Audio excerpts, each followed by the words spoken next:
এনেছো? এই যে তোমার বাজার। কি মাছ এনেছো?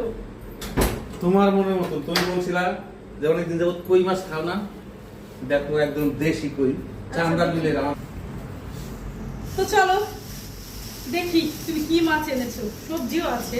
এটা হচ্ছে কি একদম তোমার পছন্দ হবে, খুবই দেশি কই, বিলের বাবা। চান্দার বিলের কই। আমাদের পাশে যে আছে না গোপালগঞ্জের চান্দার বিল, সেই চান্দার বিলের কই। আসলে অনেক সুন্দর সুন্দর মাছ, তো একদম দেশি কই। একেবারে দেশি আমি কই। যে কেন বলেছিলাম যে আমি কই মাছ খাবো, ব্যাস নিয়ে এসছে। ভালো কতটুকু size। এনেছো? এখানে আছে 2 কেজির মতন। আর কি মাছ এনেছো? আর দেশি শিং মাছ, দেখো অনেক বড় বড় একটা শিং, মাগুর মাছের মতো বাবা, বলতে তবে পারো। কইগুলা দেখে তো কি মানে কিভাবে কই মাছ খাবা বলো? করো, কই মাছ তো অনেকভাবে খাওয়া যায়, রসা খাওয়া যায়, আলু বেগুন দিয়ে খাওয়া যায়, ফুলকপি দিয়ে খাওয়া যায়, তোমার ভাত দিয়ে খাওয়া যায়। কই মাছ আমার খুবই খুবই প্রিয় একটা খাবার।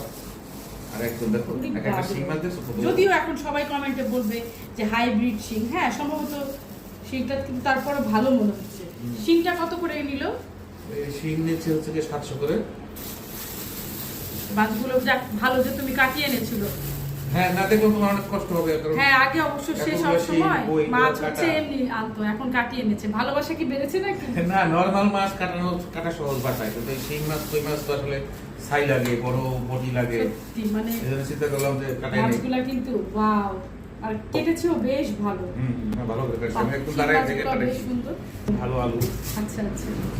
তারপরে ফুলকপি আছে, হ্যাঁ মিষ্টি কুমড়াটাও বেশ ভালো। মিষ্টি কুমড়া আছে, হ্যাঁ মিষ্টি কুমড়াটা কিন্তু অনেক ভালো। ধনিয়া পাতা, ও কাঁচকলা আছে, কাঁচকলা দিয়ে কই ও মাছ খেতে ভালো লাগে। কাঁচকলা দিয়ে কই মাছ খাবে? হ্যাঁ, হ্যাঁ। ওকে ঠিক আছে। আজকেই আসলাম চিটাগাং থেকে, আর তুমি আবার এত বাজার টাজার নিয়ে আসলাম। খাবো না আমরা? মোটা বানিয়ে ছেড়ে দিবা। বাহ, কাঁচকলাগুলো বেশ সুন্দর। হ্যাঁ, মিষ্টি কুমড়াটা আমার অনেক পছন্দ, যেহেতু আমি মিষ্টি কুমড়া অনেক পছন্দ করি, ফুলকপি অনেক পছন্দ করি। আপনি খুশি?